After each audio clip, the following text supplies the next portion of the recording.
Imaginez un instant.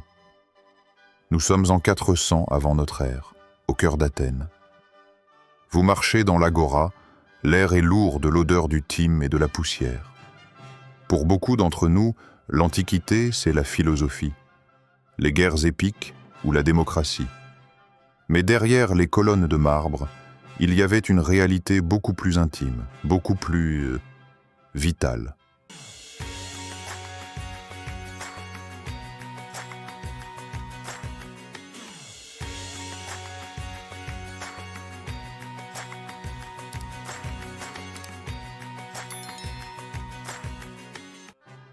Comment faisait-on, il y a 2500 ans, pour décider de son destin?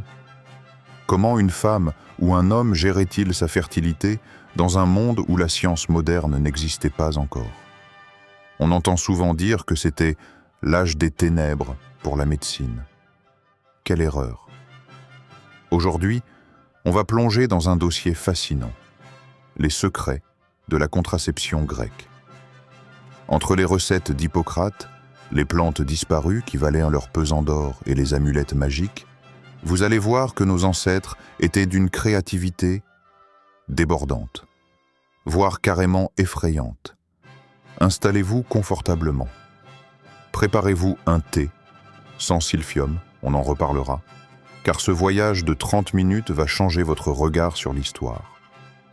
Et avant qu'on ne remonte le temps, n'oubliez pas de vous abonner et d'activer la cloche. Pourquoi? Parce que l'histoire est un voyage, et je n'ai pas envie que vous restiez sur le quai pour la prochaine destination. Vous êtes prêts? Alors, direction la Grèce antique. Commençons par le patron, Hippocrate, le père de la médecine. On imagine souvent ce gars comme un vieux sage, très sérieux, mais quand on lit ses traités, on réalise qu'il était surtout un observateur hors pair du corps humain. Hippocrate avait compris une chose fondamentale. Pour éviter une grossesse, il faut une barrière. Simple, non? Mais à l'époque, pas de latex. Alors, on faisait avec quoi? Sa recommandation la plus célèbre, c'était l'huile de cèdre mélangée à du miel ou à de l'huile de plomb. L'idée était de modifier la texture du col de l'utérus. Imaginez la scène. On cherchait à rendre l'accès glissant ou collant pour bloquer le passage. Scientifiquement, ce n'est pas totalement absurde. Les huiles épaisses peuvent effectivement ralentir la mobilité des spermatozoïdes. Mais Hippocrate allait plus loin. Il parlait de pesser. Qu'est-ce qu'un pesser antique? Prenez une boule de laine de mouton très douce et imbibez-la de jus de dattes, de miel ou de vinaigre. Oui, vous avez bien entendu. L'acide du vinaigre agissait comme un spermicide naturel avant l'heure. C'était la rencontre entre la mécanique et la chimie de cuisine. Dites-moi en commentaire, selon vous, quelle était la limite principale de ces méthodes? Je vous donne un indice. L'infection. Utiliser du plomb ou des substances non stérilisées, c'était jouer avec le feu.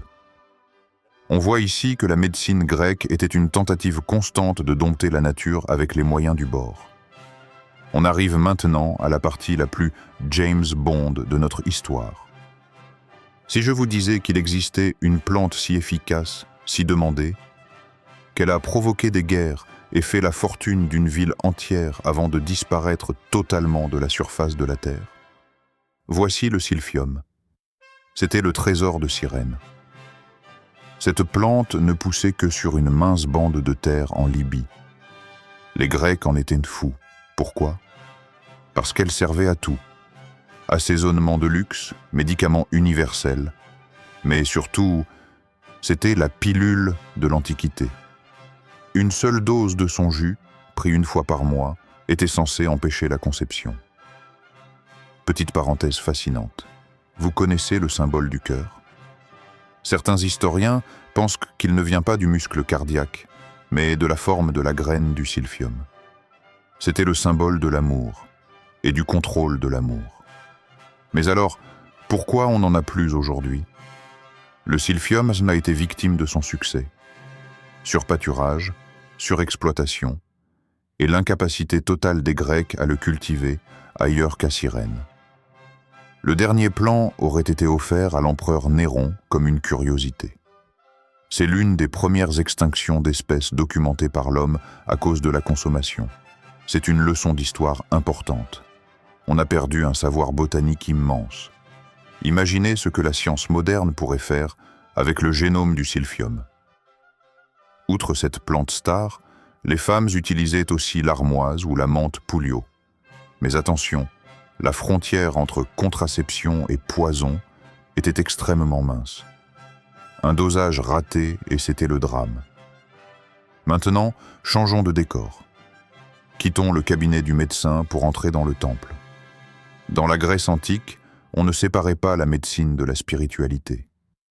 Si vous vouliez éviter une grossesse, vous ne preniez pas seulement une potion, vous demandiez la permission aux dieux.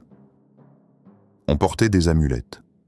Certaines étaient des pierres précieuses gravées d'images de l'utérus, mais avec un verrou dessus.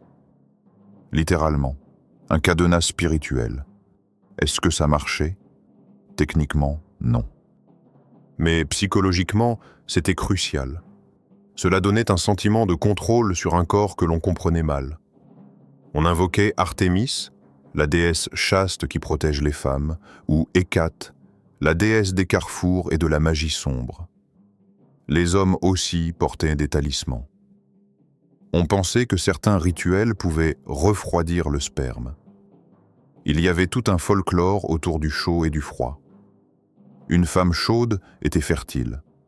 Une femme froide ne l'était pas. Alors, on cherchait des amulettes froides. C'est ici qu'on voit la force du symbole. Aujourd'hui, on a des applications de suivi de cycle. Eux avaient des pierres gravées. Le but était le même, rassurer l'esprit face à l'incertitude de la biologie. Mais le vrai pouvoir, il ne se trouvait pas dans les livres d'Hippocrate. Il se trouvait dans les mains des Maïaï, les sages femmes. Dans une société patriarcale comme la Grèce, le savoir féminin était une sorte de réseau underground. Les sages femmes connaissaient le corps mieux que quiconque. Elles enseignaient aux jeunes filles comment reconnaître les signes du cycle. Elles savaient que certains moments du mois étaient plus risqués que d'autres, même si leurs calculs étaient parfois décalés par rapport à nos connaissances actuelles. Elles utilisaient aussi des méthodes très physiques. L'éponge de mer, par exemple. On la coupait, on l'attachait avec un fil de soie et on la trempait dans du jus de citron ou du vinaigre. C'était l'ancêtre du diaphragme. Et c'était étonnamment efficace par rapport au reste. On parlait aussi de posture. Après l'acte, les sages-femmes conseillaient aux femmes de s'accroupir et d'éternuer. L'idée était de provoquer une contraction musculaire pour expulser ce qui venait d'entrer. Ça peut prêter à sourire aujourd'hui, mais c'est le témoignage d'une volonté farouche de maîtriser sa vie. Ces femmes n'étaient pas des victimes passives de leur biologie. Elles étaient des botanistes, des psychologues et des techniciennes du corps. Elles se transmettaient des recettes de potions de stérilité à base de racines de fougères ou de mandragore de mère en fille. Un véritable héritage invisible. Et les hommes dans tout ça? On a souvent l'image d'un monde où tout reposait sur les épaules des femmes. C'est en partie vrai, mais pas totalement. Saviez-vous que le préservatif existait déjà? Enfin, pas comme vous l'imaginez. On utilisait des vessies de chèvre ou des intestins d'animaux. C'était rare, c'était inconfortable, et c'était surtout utilisé pour éviter les maladies, mais l'idée de la barrière masculine était là. Le coït interrompu était également une pratique courante et documentée. Les Grecs appelaient cela le contrôle de la semence. Il y avait une forme de philosophie derrière. L'homme civilisé est celui qui contrôle ses pulsions, qui sait quand s'arrêter.